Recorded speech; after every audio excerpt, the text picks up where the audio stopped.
Hi everybody, this is Meg. It has been a good while since I've made a video on here, but I wanted to just hop on and give you all like a quick update on my life and what has been happening in the last almost year.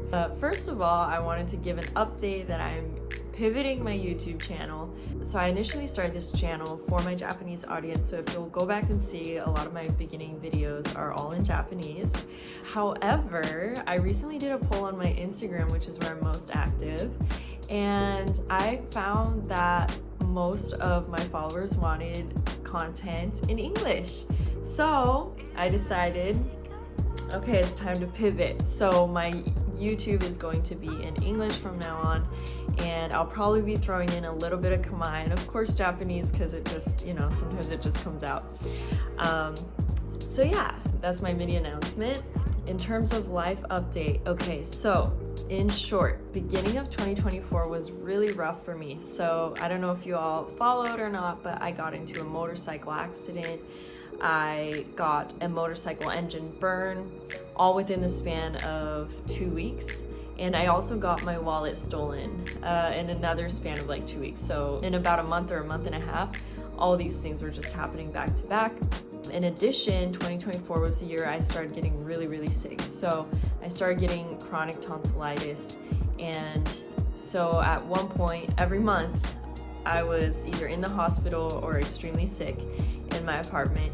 And that was not very great. So 2024 started with being sick, all these really bad incidents happening, and from about summer is when things started to pivot for me. So summer, I had some good talks with some mentors, and I kind of found, you know, possibly what was the root of why those things were occurring.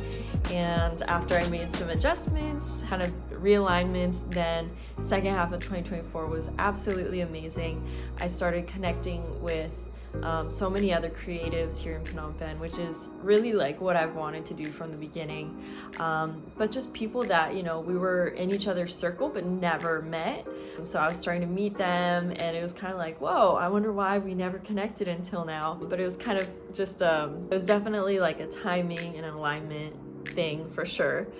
And so second half of 2024 was a lot of meeting new other creatives, a lot of new projects. I would say kind of the best moment of 2024 was my birthday, which was in December. So I got together all my friends who've known me since day one in Phnom Penh, as well as friends that I'd met in the last few months. And that was just a dream come true. So having everybody there and just celebrating, and I love celebration.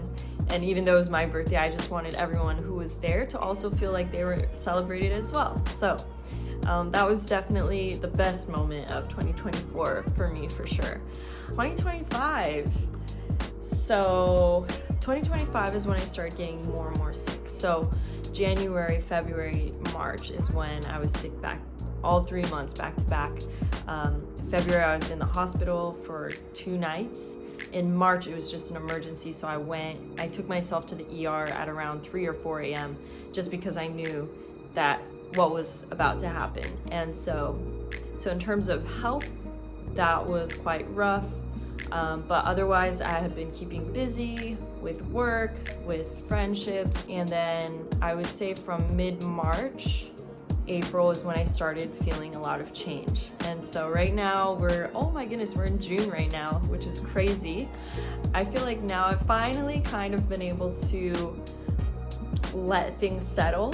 The first 3 to 4 months were just crazy back to back, just last minute project confirmations, and we did this very cool project with the Ministry of Commerce in Cambodia that is collaborating with the World Expo that's happening in Osaka, Japan. So we're doing some promotion for the Cambodia Pavilion, which is there in Osaka right now. So if y'all are there, go check it out, send me a photo, send me a comment that you went there, because I have not yet been, and I'm really hoping that I'll have the chance to. But anyways, so we were doing that project, and then we had some other projects locally as well. But I would say from probably May was kind of just a standstill, and so it was just kind of a moment to reassess everything that's going on in my life and just kind of regrouping. And I'm still in the process now of just kind of envisioning what I want the rest of the year as well as the following years to look like for myself. And so I would say there's always a bit of of course there's a lot of uncertainty that comes up whenever we're in that kind of in-between standstill stage. So it has been a challenge for me, I'm not going to lie. But I am also really grateful for just kind of the new people that have shown up in my life. I feel like I've had just a lot of shifts happening in terms of friendships, relationships, everything, in terms of work as well. But I don't believe that transition means that the past seasons go to waste. I don't believe that means that I don't believe that the ones in the past, it means that those were the wrong projects to be a part of, or even friendships that have just kind of like dismantled, or, people have walked away. Even that, I don't believe that, even if those things happen, I don't believe that it means that those things were a mistake. And so while there is, I'm very much like, I'm quite the loyal type. So, once you're a friend, once you're, a sister, a brother to me, then I want to keep you for life. So sometimes when it doesn't work out that way, I'm like very sad, and it takes me some time to just kind of come to terms with it and allow myself to be open for the new shift. But that's what I have been working on, and just coming back to the truth that even if things kind of shift out of your life, they're not a waste. And so what's been interesting is that quite a few people have also, who I've reconnected with or recently connected with, have also been going through a big shift and a big change in their lives. And we've all kind of been in a similar space of just transition.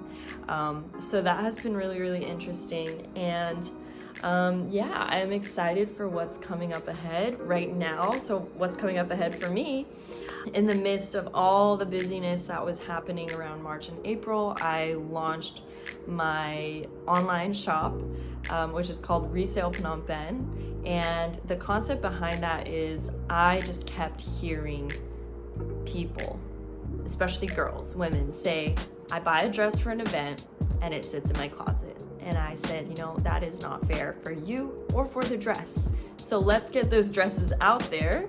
Let's resell them and provide, for people who are going to events, who don't want to buy a brand new dress every single time. They'll have a place where they can buy close to brand new, like once worn, twice worn items. They'll be able to purchase it at a lower price, as well as they have a platform where they can sell those items that they've worn once or twice that they don't want to let sit in their closet, or they don't want to just toss out in the trash can. And so that's my platform. It's called Resale Phnom Penh, so people can sell and buy their lightly used clothes. And so it's not just dresses, it's also casual daily wear as well. And we have shoes, bags, etc. So I'm really excited about that. I've been working on that quite a bit. And also I have one more project, which I'm not going to announce yet. It's still in the works, but I'm very excited for it. I will keep it a secret for now. I have some other projects that have kind of been swimming in the back of my mind, but I'm going to keep them to myself for now. And once I have started and made some progress, then I will come back on here and let you all know. Or I'll just make a video about my progress. But I would like to keep this video short and sweet, and just let it to be a little check-in with you guys. I'm also planning to be more active on my YouTube, on my Facebook, as well as my other platforms. And so I would really appreciate if you guys could drop in the comments what kind of content you'd like to see, what kind of people you'd like to see me interview, or just what kind of topics you'd like for me to talk on, whether that be beauty or health or just working in Cambodia, living in Cambodia, or anything, all the above. So y'all let me know, and I will check in with you guys next time.